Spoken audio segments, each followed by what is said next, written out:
Give me a cue. The broadcast is now starting. All attendees are in listen-only mode.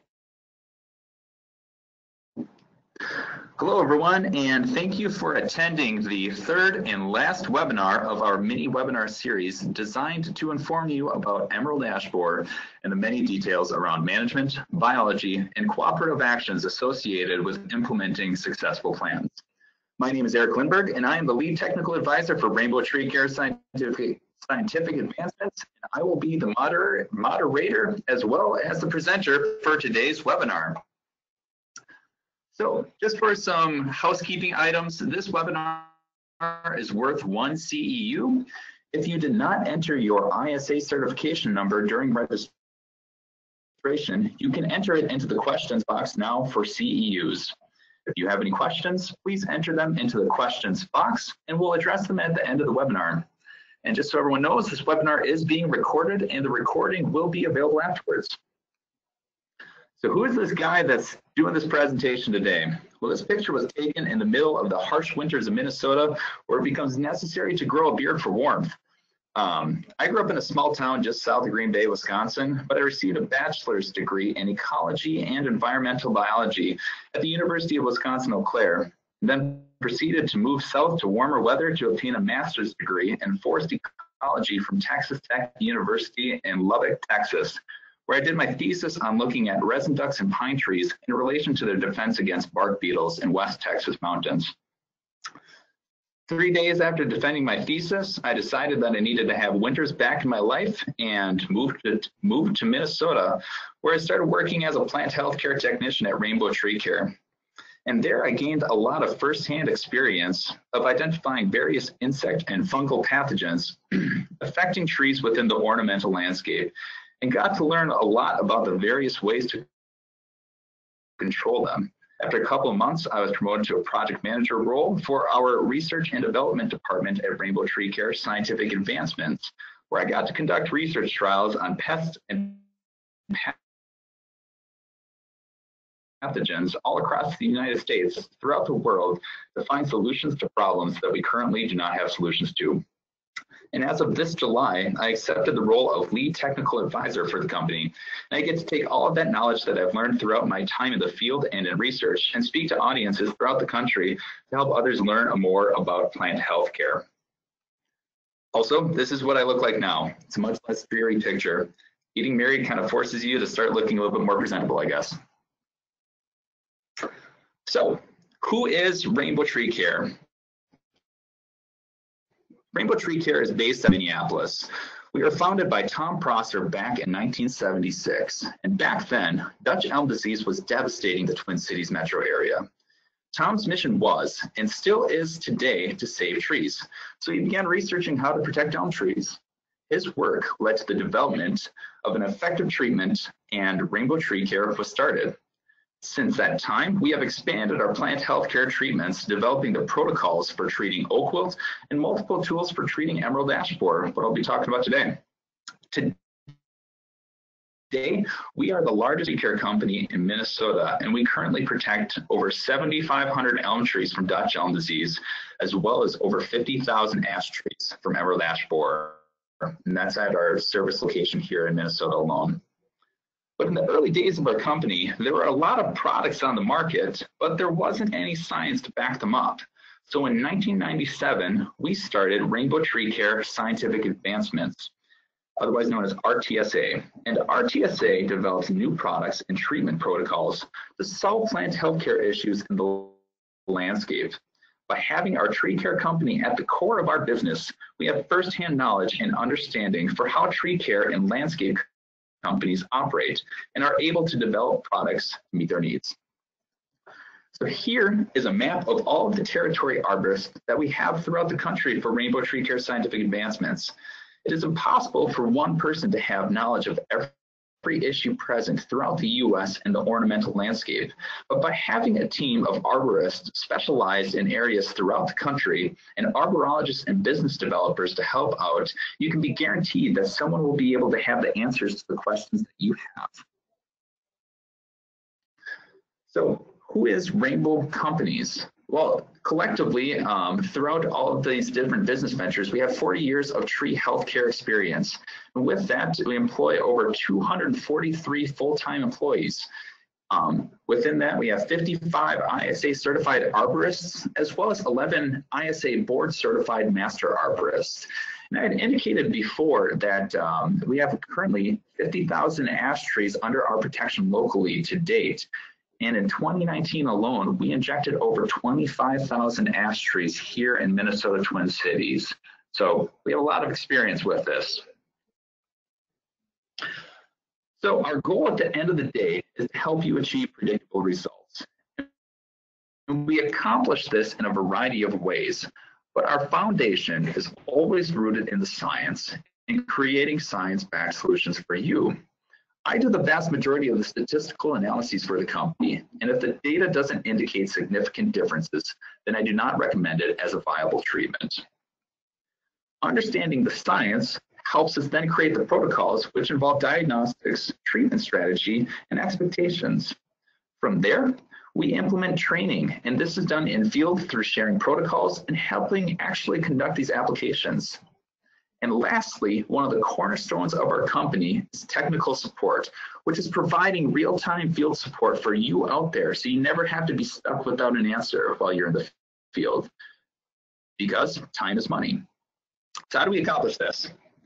Well, everything that we recommend is backed by science. To develop products and treatment protocols requires a lot of research.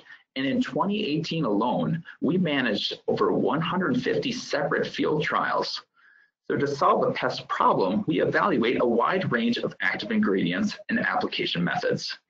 Our line includes products that are soil applied, trunk sprayed, injected into the tree, as well as being sprayed onto the foliage. And much of the research we do is conducted in cooperation with universities, growers, industry partners, and cities. And we do the trials in real-world situations. The intention is to develop effective treatments that get predictable results in situations that our clients will be dealing with. Just because something works on a small containerized tree doesn't mean that it will work on Mrs. Jones' 150-year-old oak tree. And from this work, we create products and register them with EPA, and we currently have 17 EPA registrations. So a little bit into our background with emerald ash borer, we were a signatory on the EAB coalition in 2011, and this picture on the right is actually of Jeff Hafner doing injections. And if you were present for our webinar on Monday, that was who was actually doing the presentation. But as I had alluded to earlier, we currently have over 50,000 ash trees under our protection. And one of the things that we're probably most proud of, at least I am, that we've trained hundreds of cities and arborists to achieve those same predictable results that we achieve here in Minnesota.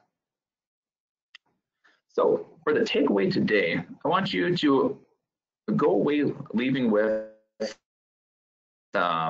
these 5 things. I want you to be able to recognize the signs of emerald ash borer, understand why taking action sooner versus later is important. You should be able to determine what treatment options work for your situation, understand the considerations when doing tree injections, and as well as understanding some of the best practices for EAB tree injections. So let's get into what is the emerald ash borer.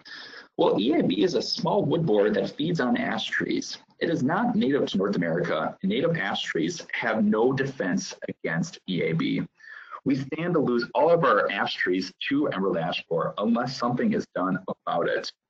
And so for the adults, they're usually bronze or golden green with a dark metallic emerald green wing covers, as indicated by the name. They generally have a short period of activity. It's only about 3 to 6 weeks. They're usually active during the day. They really like sunny and warm days. And adults will hang out in bark crevices or on foliage during rain, heavy. Adults can be found most years beginning from late May into mid-August, but they usually will peak mid to late June. And their life cycle revolves around the ash trees. So where did it come from? The native range of emerald ash borer or Agrylus planopennis is Eastern Russia, Northern China, Japan, and Korea, right around that area. And before June of 2002, it had never been found in North America. We don't exactly know how it got here, but it most likely came in ash wood used for stabilizing cargo in ships or for packing or creating heavy consumer products. You may be wondering, for those who aren't as familiar with this pest, how big of a problem is it? Well, emerald ash borer has killed over 20 million ash trees in Michigan alone since 2002, and it is estimated that EAB could cost over $1 billion nationwide if not dealt with. And what this comes down to is this is the most destructive pest in the industry to date. And right here, I have a current map as of November 1st, 2019. And all of those red dots that you see on there are the initial county EAB detections. And that blue outlining is the federal EAB quarantine boundaries. This was originally found in Michigan, and you can see that the spread that it has had on there. And with it, this doesn't show native ranges of all the ash trees throughout the United States. Moral of the story is this is a prolific spreader, and it is something that you need to be concerned with if you have native ash trees in the area that you are in.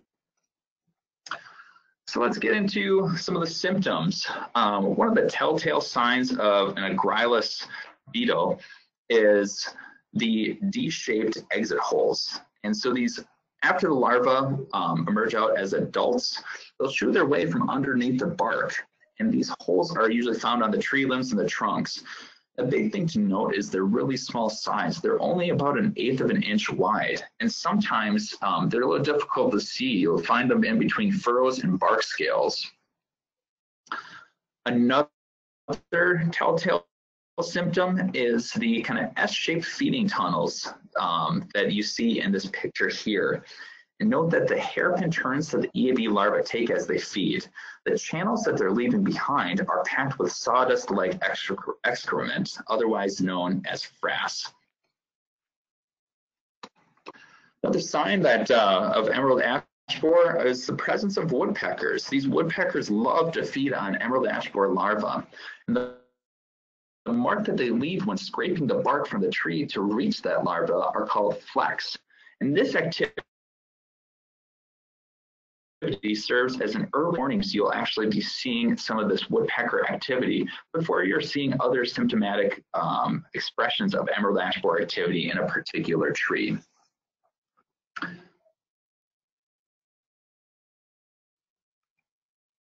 The next symptom is canopy thinning, and this is a big symptom that we use in order to determine whether we should be doing treatments or not. And so as the ash trees ability to circulate nutrients and water is destroyed by feeding emerald ash borer larvae, usually the tree canopy will begin to thin out and die, starting at the top and moving toward the bottom. And that canopy is going to continue to decline until the tree eventually dies.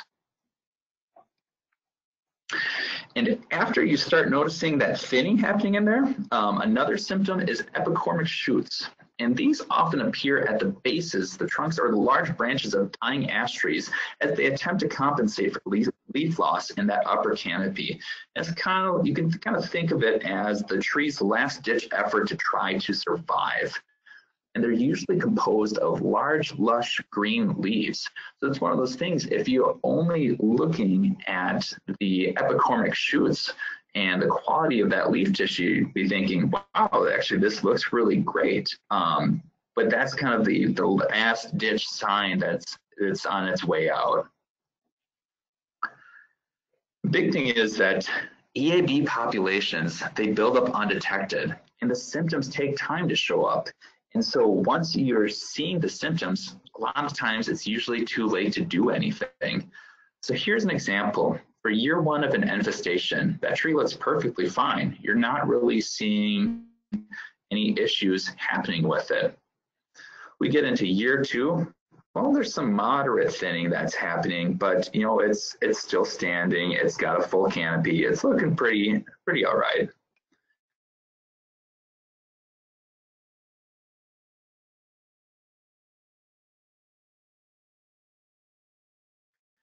But then we get into what's happening from some of those branches, and eventually what happens is tree death.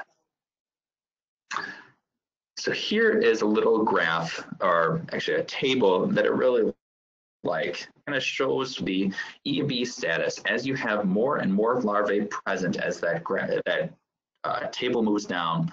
The symptoms start changing, and the years infested is kind of an indication of that. So you go from not having any symptoms to that second year, you have woodpecking is possible. In that third year, woodpecking, you're most likely going to be seeing that for sure, and you might be seeing some of the bark splitting is going to be possible.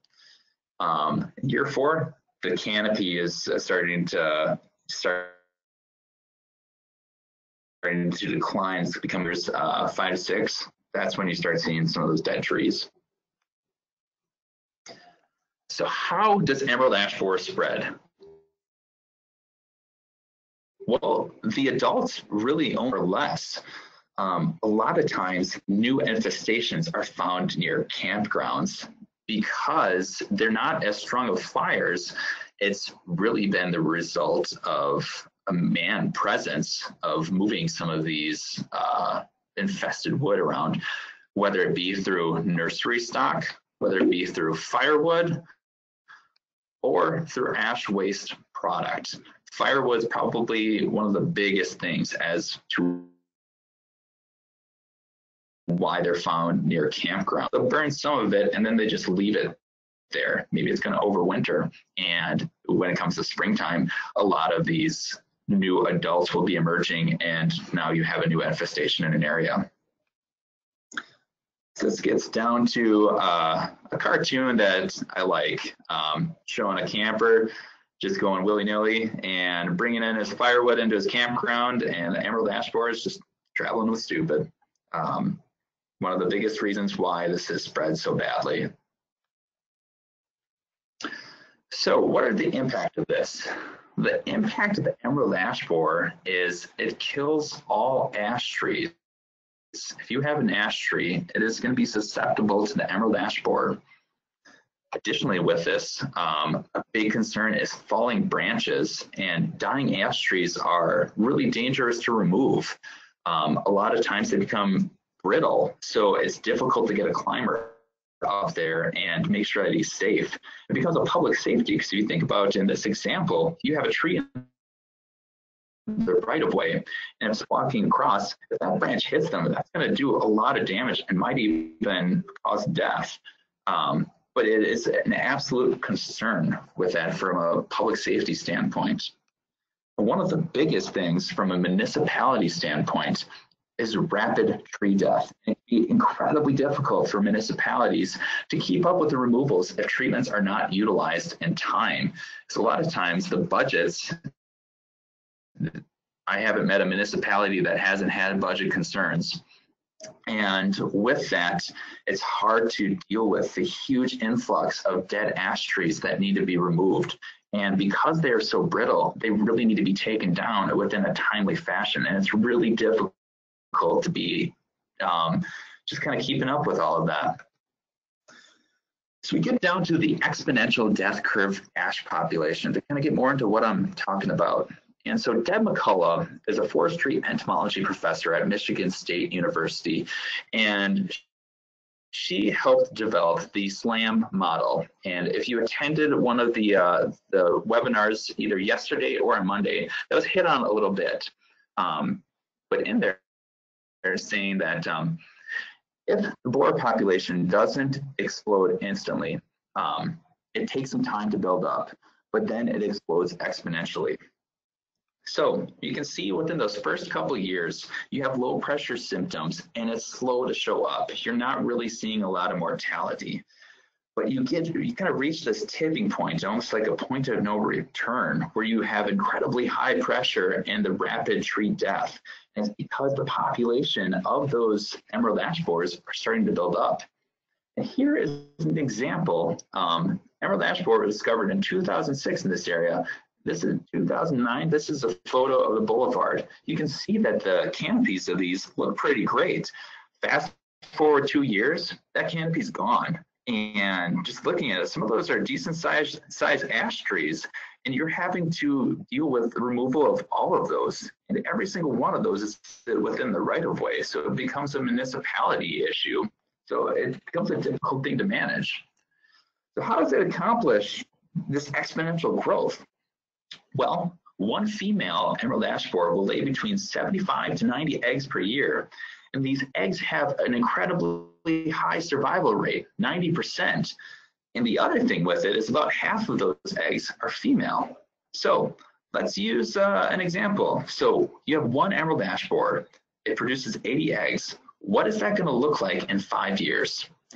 So we have that healthy tree. Then that infested year, you have one emerald ash borer. It's going to lay 80 eggs per year. Remember, half of those are female. So in that next year, you're at 3,200 eggs. Let's go into year 3. That jumps up to 128,000 eggs.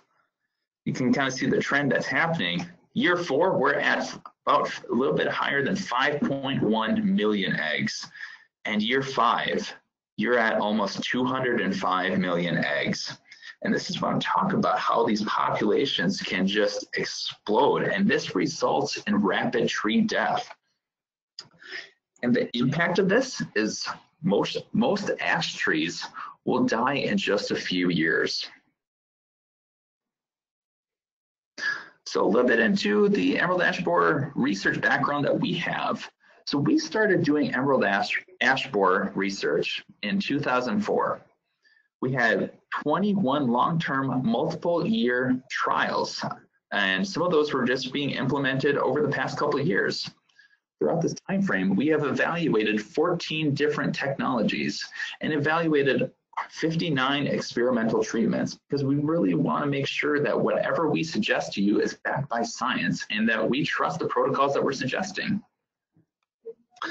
So since it was discovered in 2002 and to date, some things have changed. Back in 2002, treatments were too expensive. And also, they didn't work because there wasn't research going behind it. And so a lot of people weren't confident that what they were going to be doing for treatments was actually going to work.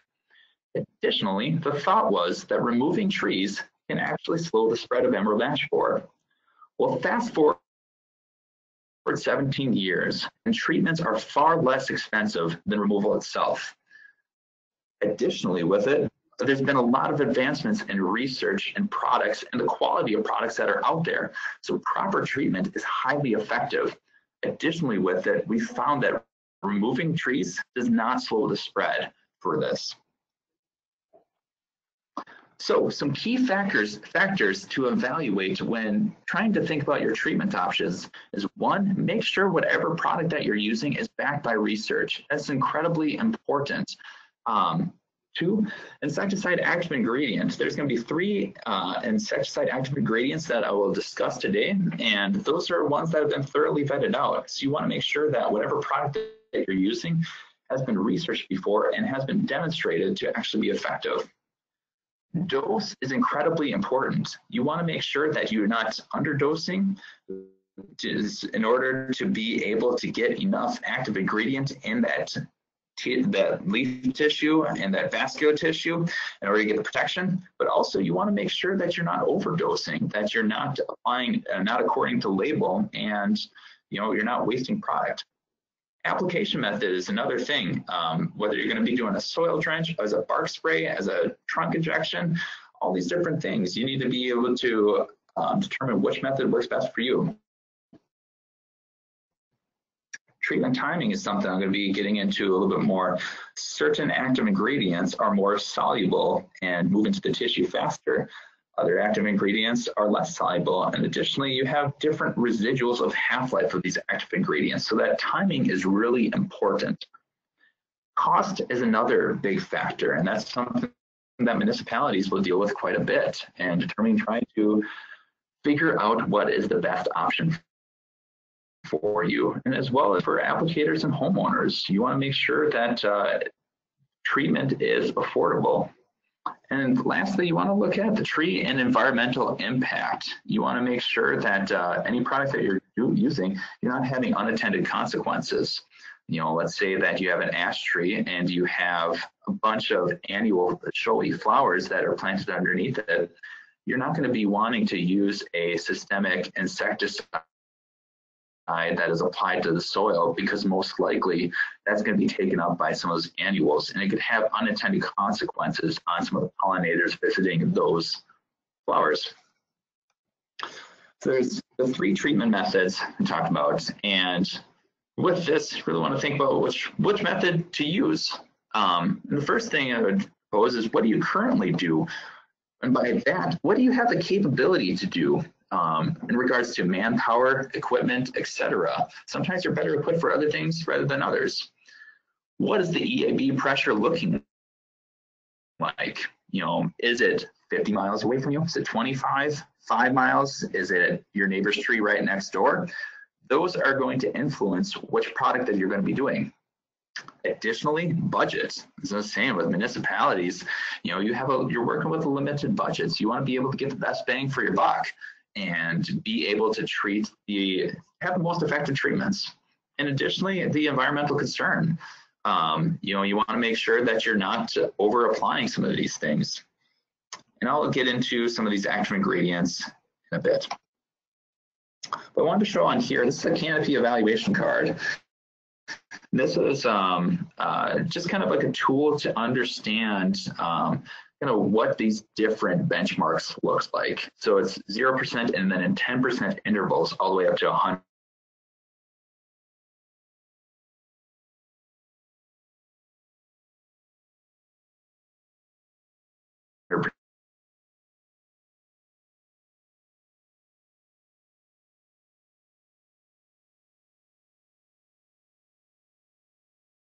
You want to be evaluating a cumulative decline over multiple years. So the first active ingredient that I'm going to talk about today is imidacloprid, and the product that we have is Xytect. And so here's a research trial that we did with Dr. Dan Herms, who was with Ohio State at the time, and we're looking at different rates of this and different timing intervals. So one of the things that we were finding before my treatments weren't working is the fall treatment at that standard rate wasn't really carrying over into that next year to provide the protection that is needed. Whereas if you look on the left, the spring treatment times at 2 times that rate that was used, that tree is looking great, especially compared to that untreated control on the back and the one that's on the fall on the side. Same thing shown on here, spring treated at 2 times the rates in June 2011. And then we also show the spring treated at that standard rate as well, compared to a fall treated at that standard rate. And so it was from this that we came out with actually Xytect 2F. And Xytect 2F was the first imidacloprid formulation that was allowed to be applied at 2 times that original application rate for protection against emerald ash borer. And here's just an example shown from 2006. You see that canopy, and are able to preserve a lot of that, in 2011. So the other insecticide that we evaluated that we found to be highly effective is dinotefuran. And we sell this as, we created Transtect, and it's a 70% dinotefuran, which is in water-soluble packets. So the first research trial that we had with that was, one of the research trials was in Mount Prospect, Illinois. It was with green ash that was average about 22 inches DBH. And so we did a systemic bark spray with this. And it was a great way if you're not able to the initial treatment in May of 2012 and followed that up in May of 2013 with no retreatment happening in 2014. And you can see in the picture here, we have the untreated control on the left. There's incredible thinning happening with that, and that tree is heavily infested. Whereas that tree on the right, with the bark spray applied at a rate of 6 packets per gallon in the springtime, still going pretty strong. Now, when I was talking about that timing is important, you see the tree on the left, the spring dinotefuran is looking great. whereas that fall dimethyltephrine in the middle is starting to get some decline happening with that. And that comes down to the half-life of the active ingredient itself. Dimethyltephrine is a highly soluble active ingredient, so it's taken up pretty fast. The issue with it is the half-life is a lot shorter than that of imidacloprid or Emamectin benzoate. So if you're going to be applying, actually getting protection in that tree.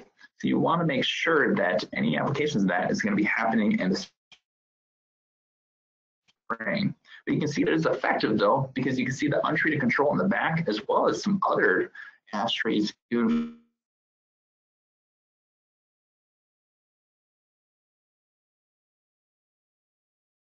further.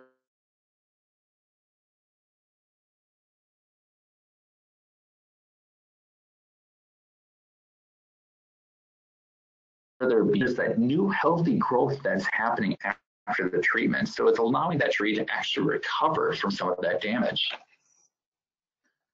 So the last active ingredient I'll be talking about is Emamectin benzoate. In particular, the product that we have is MECTINITE. And MECTINITE is a 4% Emamectin benzoate solution. And that 4% is important because that is what a lot of the research has been on. Really, all of the emerald ash borer research has been on that 4% Emamectin benzoate. So it comes in a 1-quart bottle with a dosing chamber. And it has a caution word for a signal word compared to some of the other products that have a warning label on it. And the efficacy to date demonstrates equivalency to Triage, which was the first product that came out, as well as Arboriculture. The uptake is generally equal to that of Arboriculture. MECTINITE is a co-patented formulation that we have, and the uptake is equal to or faster than that of Triage or Triage G4 from research trials that we have demonstrated. And so one example of that is an ash trunk injection speed trial that we had conducted. And this table compares the speed of injection for MECTINITE and Triage, an average of 4 trees per treatment. And although and so with this, you can see the time differences between, it was about 30 minutes on average for trunk injections to be happening with the Triage.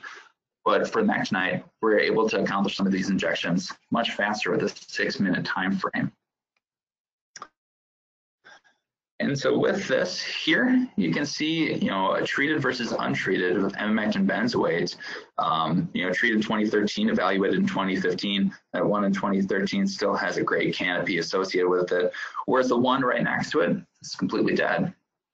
And a big research trial that we conducted was in Hazel Crest, Illinois. And we did this in conjunction with the village of Hazel Crest, with the Morton Arboretum, with USDA APHIS, as well as Davy. And so this is a comparison trial. We looked at multiple different active ingredients. Those 3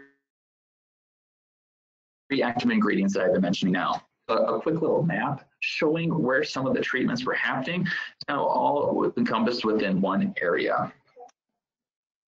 And so here's one of the boulevards. You can see it's a pretty good canopy happening with there. And so showing some of the effective treatments, we have spring dimethyltephrine as well as the spring imidacloprid at that 2 times rate that we were able to accomplish with our Xytect 2F. Compared to that untreated control on the right, seeing a lot more death happening there. Kind of same thing with this picture. That's the difference between 2012 and 2014, still holding on. Same with this, you have a treated tree and all of those untreated trees in that boulevard. And just looking at that, all of those are incredibly brittle and really should be removed kind of as soon as possible because they stand to be a public health standard. And so here at Rainbow, we like to have a toolbox approach. And so for all of these products, there's different situations that you'd be using them. So Transtect is great for excellent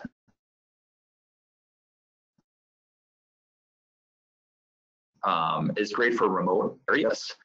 And with Xytect, it's an effective product, but generally you expect to have a little bit more dieback than compared to Emamectin benzoate. With MECTINITE, the trunk injection, that can be accomplished on trees of any size. And usually people will implement that into situations where there's moderate to high pressure. Additionally, with it, it will control round-headed native borers. But the big thing is you don't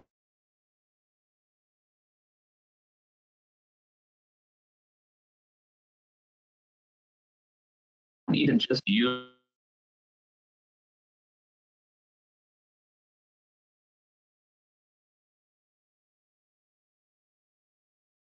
one method.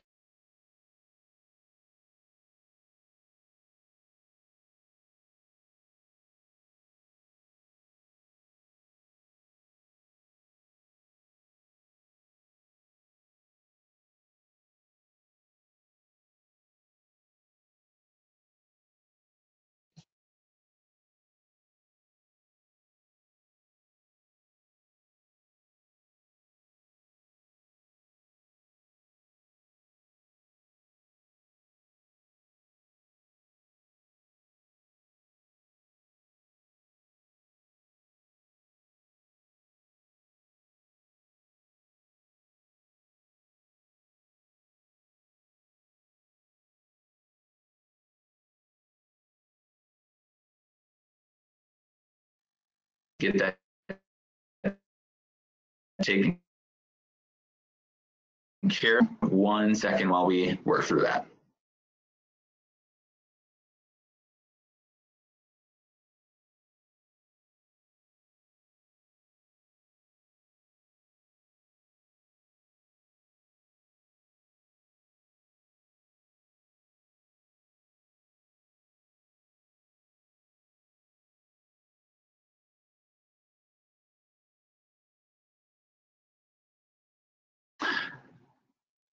Hello everyone, and sorry about that. We're just dealing with a couple audio issues. Let's get back into it. Looking into what trees you should be protecting from emerald ash borer. And the biggest thing is mature trees really deliver the most benefits. Additionally, you want to be looking at prominent locations. If there is a tree that if you take out all of the canopy, is it just going to really affect what it looks like? Additionally, historical value. If you have a really, really old tree that has some history behind it, a lot of times people want to save those. Also, where removal is inefficient. If you have a tree that is inside of a fence in a backyard close to the house, something that you're not going to be able to get out with a climber, you're going to have to get a crane in order to get that out. That gets incredibly costly. So that would be one that for sure would be looking to treat rather than remove. Additionally, a lot of people and a lot of municipalities have urban canopy initiatives, and those initiatives are to preserve it. And so by treating for emerald ash borer and saving some of these ash trees, you're able to keep some of that urban canopy. Another thing that a lot of municipalities will do is they'll just kind of stage them for removals, and it's aiming towards avoiding that death curve that I had mentioned earlier. And so you're doing treatments in conjunction with removals, and by doing that, you can avoid that death curve that is just a huge budget constraint on municipalities.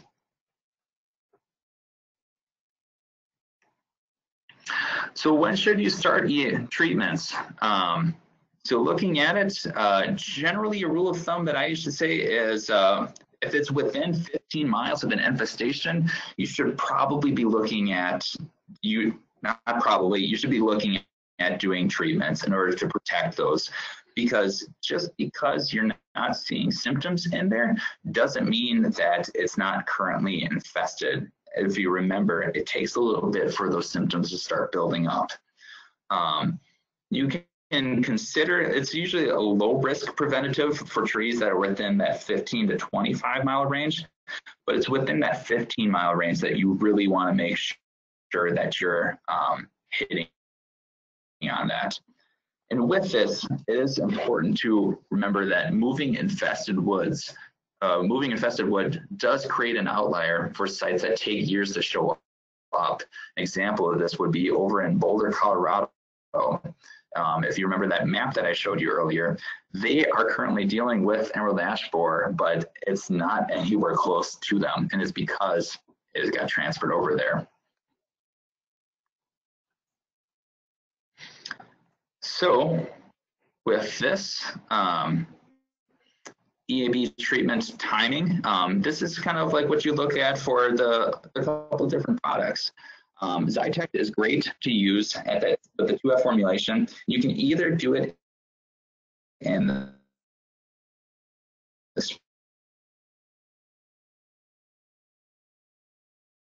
springtime. We have found is that using 2 times that rate, we are able to successfully protect the trees. The big thing is you don't want to be doing it in the heart of the summer. And that's because it takes a little bit for the active ingredient to be fully taken off within the vascular tissue. MECTINITE, on the other hand, you can start applying once you have about 3/4 leaf development. But with this, and so you have a longer treatment window that you can apply up to once the leaves have dropped. And with Transtect, we want to be focusing that around the May to end of July, beginning of August timeframe. It moves into the tree rapidly, but it doesn't have a long residual. And the main thing with all these treatments and why the timing is important is you want to have peak amounts of insecticide in the xylem of the tree when the eggs hatch and the larvae start to feed. So as I was saying with Xytect, the imidacloprid, this is a soil application. So water is the carrier. And you would apply this at the base of the tree. And this is an HTI that we have that allows you to have precise dosing, but you can also do a soil drench.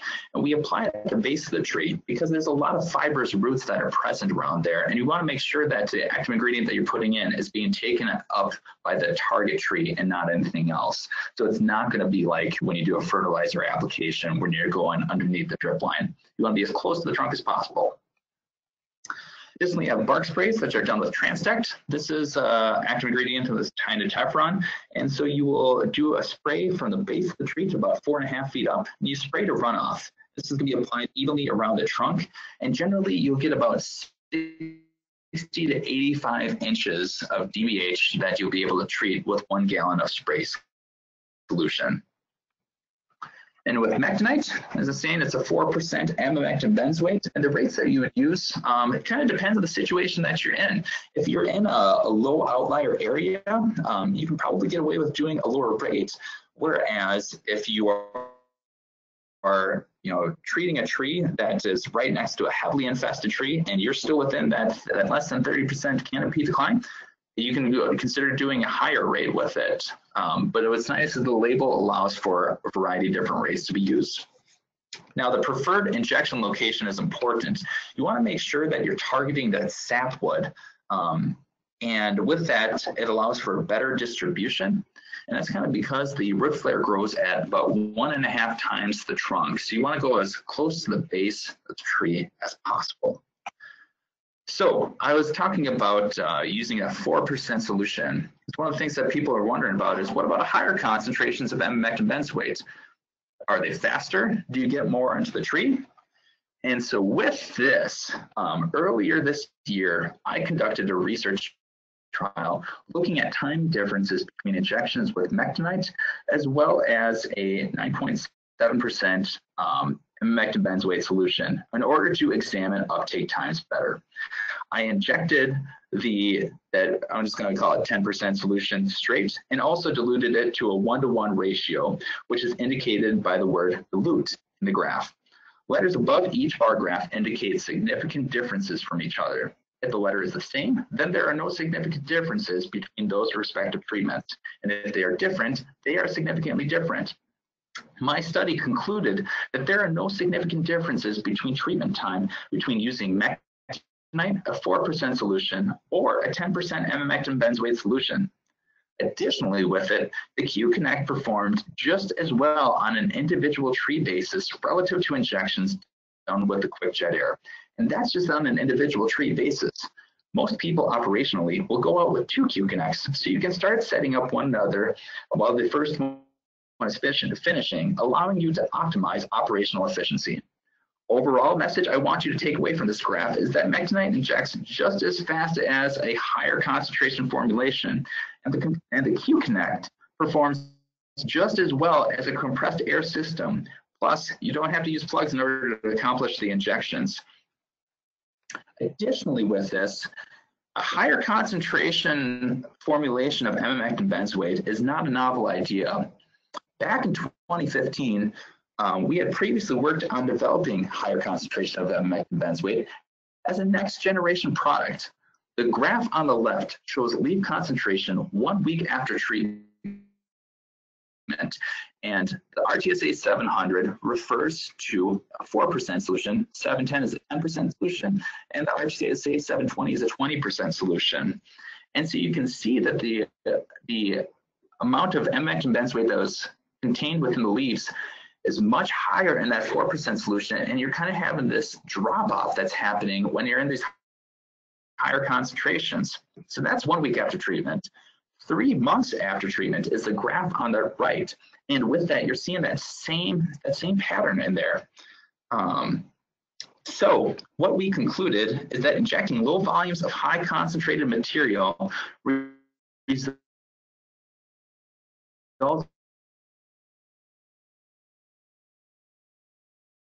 in order to improve distribution. But of course, if you need to dilute, what is the value of the higher concentration? And additionally with it, there's concerns about tree injection and tree wounding. And so this is a study that was conducted by Kevin Smith and Phil Lewis back in 2005. And these were some of the injections that were done with the Wedgel, as well as looking at some of the injections that were done with plugs and looking at the damage with it. You can see on here, this is some pictures that were conducted with the Wedgel and some of the bark expanding and bark blowout that people were starting to see with it. Additionally with it, proper training is absolutely important when conducting these injections. And so if you're a municipality, a lot of times you want to have bid specification to ensure proper treatment. If you're going to be using plugs, if you want to make sure that they're set correctly. If they're set too deep, they limit the uptake of the product and the efficacy. And if they're set too shallow, a lot of times what you'll see is bark cracking. It's kind of observed in these pictures below. Additionally, to use an example, the city of Quincy is currently dealing with an issue where the applicator that they hired to do these injections did them horribly wrong, and they have concerns with the effectiveness of the treatments and especially with the wounding that's been caused. And I'm not sure if you can see my cursor, but some of the treatments, you can see how high above the ground that was done. So it's not getting into the sapwood, so you're not getting great distribution with it. And so we have a Q-Connect system. It is a plugless injection system that we use to make these injections. And so here's an example of wounding differences on the same tree, 3 different trees. One half was treated with plugs, the other half was treated with the Q-Connect system. And we show this is 1 year after treatment and showing the differences between the wound closure whenever you're putting a foreign object in there or if you're just injecting straight into that. That's pretty profound, I think, for especially with tree seed. That wound is almost completely closed up. And the positives of tree injection is it's a reduced exposure to the applicator, which is always a great thing. And sometimes it's the best way or really the only way in order to accomplish injections. I mean, if you're in a situation where the ash tree is overhanging a body of water, you don't want to be doing a soil application or doing a bark spray and because of concerns of runoff. If you're injecting straight into the tree, you know that you're getting the product in the area that you want it to get into. So to recap treatments for pros and cons between soil injection and bark spray, both Xytect and Transtect can be used as preventative in low EAB pressure situations. They're best for trees under 25 inches DBH. And for Xytect, it's a fast and easy to apply. It's just a soil drench. It's cost effective and there's a longer application window with it. The issue with it is it has a slower uptake. It generally takes about 3 to 6 weeks to be fully taken up within the canopy in order to get that protection. And with that, there's a pounds per acreage restriction. So if you have a lot of ash trees in one area, it's easy to reach that pounds per acreage restriction. And then if you're over applying in that area, then you're not applying according to label. With Transtect, it's great because it's fast and easy to apply, and it's a great situation for a just-in-time treatment because it's taken up relatively fast. If you can treat within that spring time frame. The cons of it is you cannot do fall treatments, and additionally, it's the same thing with a pounds per acreage restriction.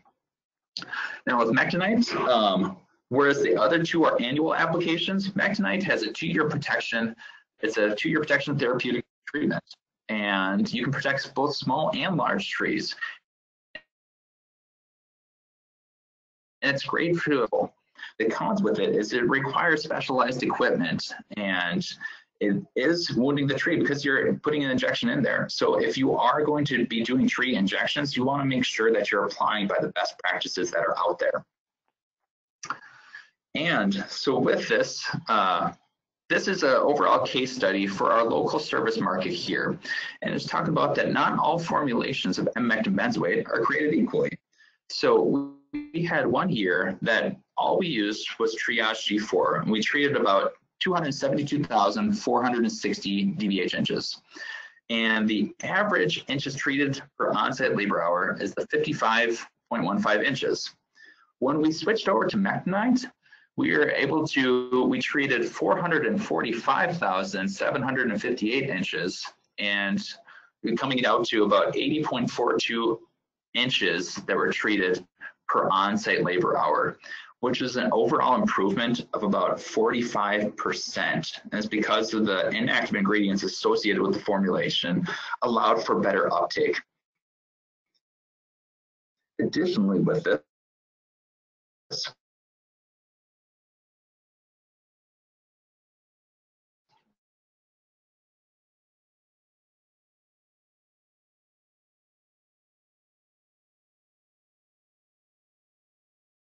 we have a tree injection guide that is on the right. It was released in 2016.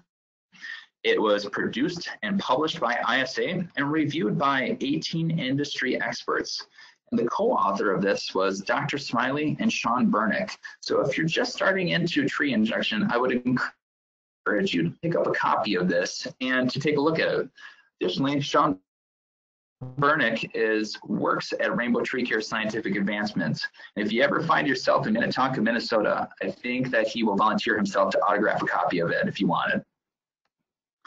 One of the last things I want to end on is that we currently have our early order program going on right now. It's the best deals of the season. So a lot of those products and equipment that I was talking about in this presentation, if you're interested in learning more about it, now's a great time to get into it right now.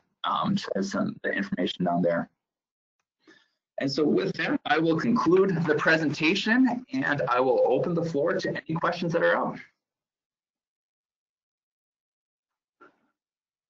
Okay. First question we have heard blue ash has not been affected as much. Is there any truth to this? So yeah, there is some research that is being conducted and has been conducted that has looked at the different susceptibility of ash species to emerald ash borer. And with that, there is different levels of susceptibility. With blue ash, I believe I have heard the same thing, but actually I don't have too much experience with blue ash itself. I know that I believe Deb McCullough has had some recent work that is looking at levels of susceptibility that I would probably refer back to.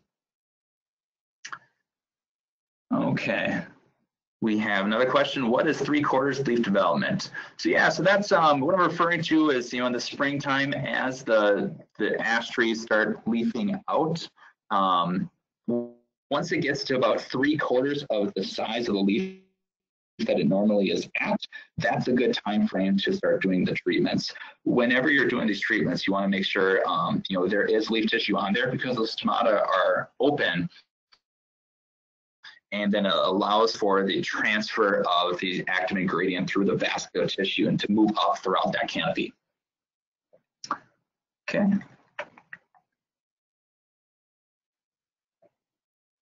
MECTINITE treatment slide show injection sites up on trunk and not in the roof layer. Is this getting at with that is you want to have it as close to the roof flare as possible. This isn't something that you need to dig out the roof flare as you would for some of the fungicide treatments, like if you're doing oak wilt or if you're doing Dutch elm disease, but you want to have it kind of close to the base of the tree. And the big reason for that is you want to be hitting that sapwood. If you remember that slide that I had showed earlier, it's showing that where the concentration of that sapwood tissue is. And if you're at the base of the tree, there's more sapwood tissue that is more located on the outside relative to higher up on the tree. So it's something that you don't want to be going up, a foot plus onto the tree, but getting as close to the base of the tree as possible is good, and that's within the best management practices. Okay. Is it possible to have these presentations or slides emailed to us? Here, why don't you send me an email, let me know what you want, and we can see what we can help you out. What is your opinion on EAB rate of spread westward and USA? Well, it's one of those things where it's not there yet, and the emerald ash borer is really only moves about 2 miles throughout its lifetime, so they really like to hang out in the area that they're at. One of the big reasons why we've seen the prolific spread that we're seeing is it's a lot of, before these quarantines were established, people were moving the wood around to various areas and it's spreading that way. I mean, currently the most westward spot that I believe it's at is probably around Boulder, Colorado, and that's just kind of a blip relative to the main concentrated areas where emerald ash borer is. So if you're looking solely at the spread of the EAB itself to get to the westward side, I think it's something that it will take a while. The issue is all it really takes is just one person taking infected wood over to the area, let's say over in Oregon, and then,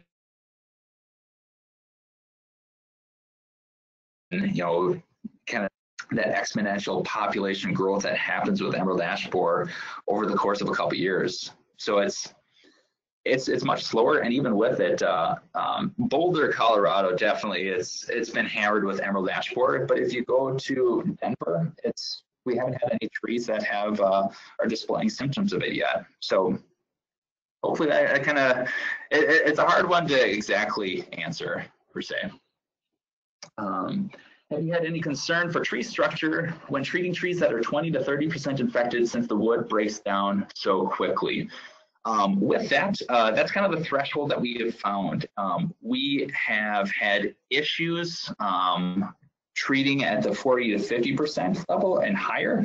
Sometimes we've been able to get them to come back, but it's the science and the protocols that we've established. If it's within that 30% canopy, feel confident that you're going to be able to save that tree. Next question, what are the things that seed and ash trees that are probably fungal in nature, and what do they indicate about the health of the tree? Let me try to think of that.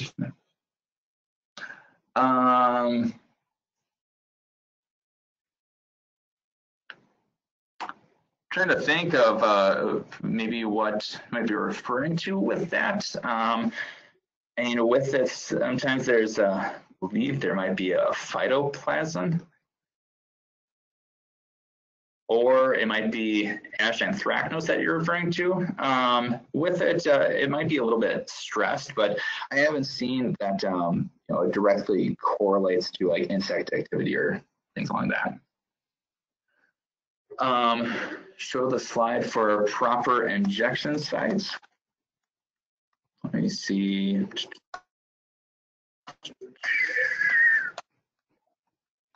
There we go. So this is kind of shown in here, and where you have the heartwood and the sapwood. Some of those differences. Okay, what are the different equipment options for injections? Well, what we have is we have our Q connector, actually we have our Q suite, and it's a plugless injection system. It requires a 15/64 inch drill bit so it's one of the smallest drill bits to actually inject into the tree. The Q-Connect is a great option if you're going to be treating multiple trees, especially if you have 2 or 3 of them with a technician. So as I was saying, you can kind of do this leapfrog. So you set up the actual Q-Connect. Get to the slide of that. So you're actually setting it up, you pump up, and you open up all the teeth. And so product is flowing through. And while you're waiting for that tree to finish up, you can take that second Q-Connect and set up another tree and be able to kind of leapfrog. So you're starting to set that up. And then once that's set up, you go back to that first one and disassemble that and just kind of do this leapfrog method. Additionally, we have an IQ infuser.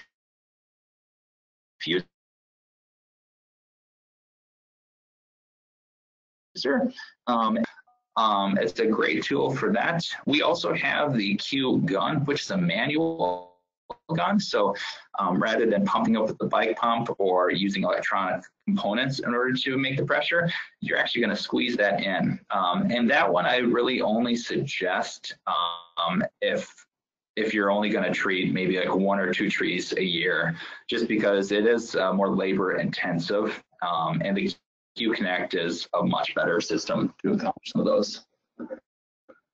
Okay, looks like we're going to wrap things up. If I was not able to address any of your questions, feel free to send me an email. I have my contact information on here. Be happy to chat with you more about Emerald Ash Borer. But wanted to thank all of you for attending today, and thank you for those who attended the previous sessions on Monday and Tuesday. We appreciate your attendance, and yeah, thank you and have a great day, everyone.